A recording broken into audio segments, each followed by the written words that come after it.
Bismillahirrahmanirrahim. Assalamualaikum warahmatullahi wabarakatuh. Alhamdulillah. Alhamdulillahilladzi khalaqal insan fi ahsani taqwim thumma radadnahu asfala safilin illal ladzina amanu wa 'amilus shalihat falahum ajrun ghairu mamnun. Asyhadu an la ilaha illallah wahdahu la syarikalah wa asyhadu anna Muhammadan 'abduhu wa rasuluhu la nabiyya ba'dah.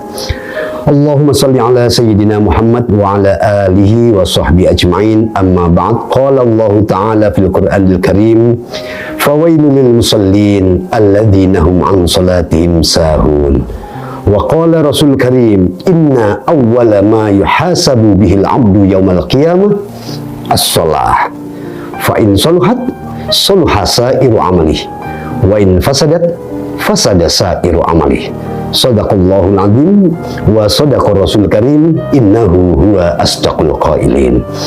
Para pemirsa yang dirahmati Allah, pada kesempatan yang mulia ini dan bertepatan di bulan yang agung, bulan yang berlimpah berkah, bulan yang penuh maghfirah, yaitu bulan suci Ramadan ini, marilah kita tetap senantiasa memperkaya diri dengan selalu menggali dan menyelami kembali pesan-pesan agama yang disampaikan kepada kita untuk menyempurnakan keimanan dan ketakwaan kita kepada Allah Subhanahu wa Ta'ala. Para pemirsa yang dirahmati Allah, berdasarkan berbagai keterangan dalam kitab suci Al-Quran, dan begitu juga di dalam hadis-hadis Nabi Muhammad SAW, dapatlah dikatakan bahwa sholat adalah kewajiban peribadatan formal yang paling penting dalam sistem keagamaan Islam.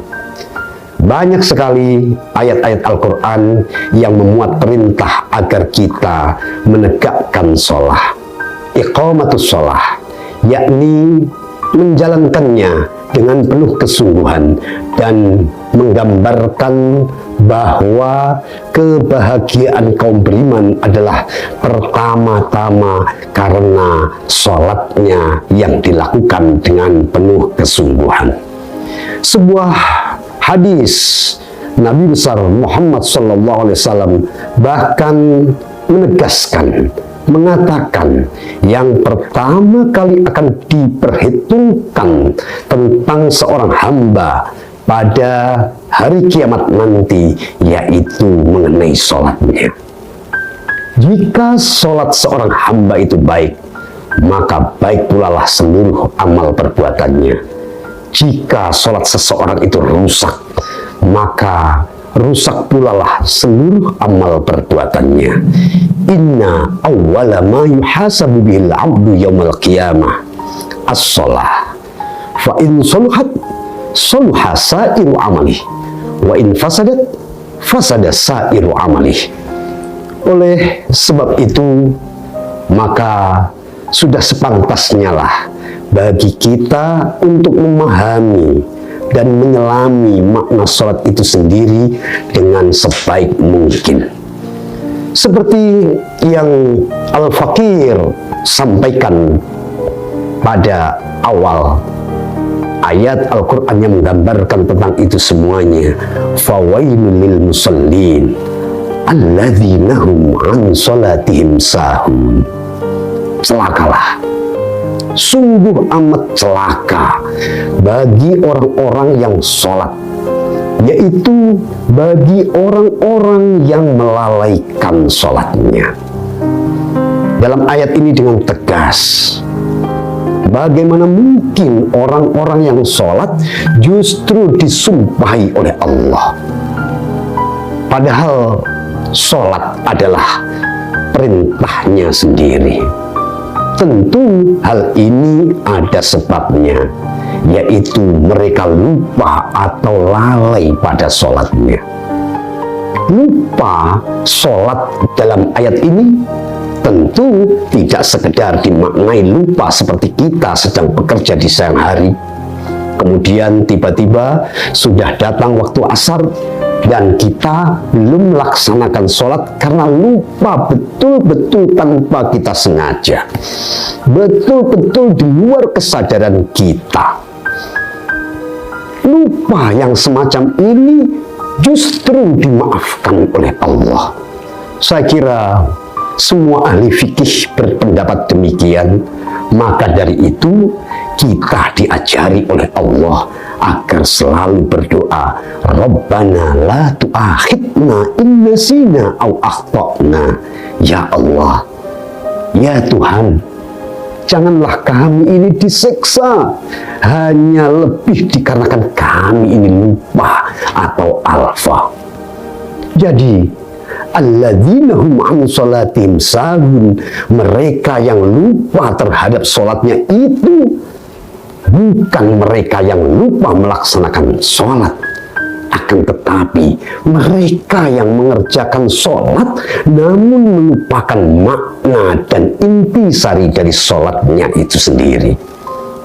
Indikasi lupa jenis ini adalah bahwa sholat yang mereka lakukan, sholat yang kita lakukan betul-betul tidak berpengaruh terhadap pembentukan akhlak kita. Juga sholat yang kita lakukan tidak mempunyai dampak terhadap perilaku kita.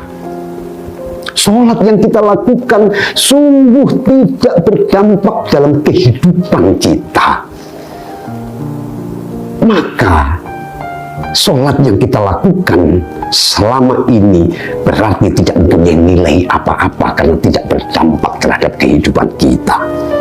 Para pemirsa yang dimuliakan Allah, oleh sebab itu kita harus dapat mungkin memahami dan menghayati makna sholat yang kita tunaikan setiap hari tersebut. Kita mulai sholat itu dengan takbiratul ihram, takbir pengharaman. Takbiratul ihram adalah takbir yang mengharamkan setiap pekerjaan yang bersifat horizontal atau duniawi. Ketika kita sudah mengucapkan takbiratul ihram, Allahu Akbar dalam sholat kita, berarti kita telah menyatakan bahwa diri kita dalam posisi menghadap Allah. Kita dalam hidup yang vertikal, yang ada adalah diri kita dan Allah. Ada sebuah hadis yang menyatakan bahwa sholat itu adalah mi'rajnya orang yang beriman. As-sholatu mi'rajul mu'min. Mungkin kita semuanya ini tidak diberi kesempatan bermi'raj sebagaimana mi'rajnya Rasulullah Shallallahu Alaihi Wasallam. Akan tetapi kita diberi kesempatan untuk bermi'raj melalui sholat kita, sejenis dengan Sidratul Muntaha yang menjadi mi'rajnya Rasulullah Shallallahu Alaihi Wasallam. Sidratul Muntaha adalah pohon penghabisan. Ini adalah sebagai lambang, simbolisasi bahwa Rasulullah Shallallahu Alaihi Wasallam telah mencapai puncak kearifan tertinggi dan tidak ada lagi kearifan-kearifan setelah itu. Kita, para umat Nabi besar Muhammad Shallallahu Alaihi Wasallam, diberi kesempatan untuk bermi'raj melalui sholat kita, bertemu, berjumpa dengan Allah dalam batiniah kita melalui bacaan-bacaan sholat kita. Jadi sholat itu adalah sebuah ibadah yang berdimensi vertikal antara kita dan Allah. Dalam Hazanah kaum Sufi dikatakan bahwa sholat itu adalah mati dalam hidup. Ketika kita sholat, ketika kita melaksanakan sholat, sepertinya kita ini mati. Tidak ada lagi dimensi horizontal sesama manusia. Yang ada adalah dimensi vertikal antara kita dengan Allah. Kesadaran ini biasanya kita kondisikan dengan bacaan doa dalam iftitah. Inni wajjahtu wajhiya lilladzi fataras samawat wal ard. Sesungguhnya aku sedang menghadapkan wajahku kepada Dia yang telah menciptakan langit dan bumi. Salat kemudian diakhiri dengan salam. Dan salam adalah lambang pembukaan kembali dimensi horizontal kita. Ucapan salam kita tegaskan dengan menengok ke kanan dan ke kiri. Ini adalah simbolisasi yang kira-kira tafsirannya adalah bahwa kalau kita memang mengaku pernah berhubungan baik dengan Allah dalam sholat kita, maka kita diminta untuk membuktikan hubungan baik kita itu dengan menjalin hubungan baik sesama manusia. Seolah-olah Tuhan menyapa kita, wahai hambaku, melalui sholatmu engkau telah menjalin hubungan baik denganku. Maka buktikanlah hubungan baikmu denganku itu dengan menjalin hubungan baik dengan sesamamu. Maka dari itu, antara hablum minallah dan hablum minan nas tidak bisa dipisahkan. Agama akan menjadi kosong. Agama akan menjadi hampa apabila kita hanya menempuh kesolehan formal, yaitu kesolehan yang tidak terhayati dan tidak terefleksikan dalam kehidupan nyata. Maka dari itu, marilah kita menyelami kembali makna sholat dengan lebih dalam lagi, agar sholat kita mempunyai arti, mempunyai dampak dalam kehidupan nyata kita.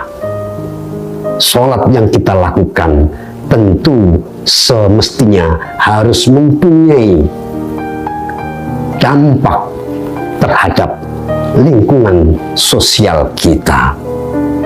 Karena pada hakikatnya amal soleh adalah refleksi dari kesempurnaan sholat kita. Semoga kuliah yang singkat ini bermanfaat bagi kita semuanya. Kafaitu bihadza wa akhiran aqulu lakum wassalamualaikum warahmatullahi wabarakatuh.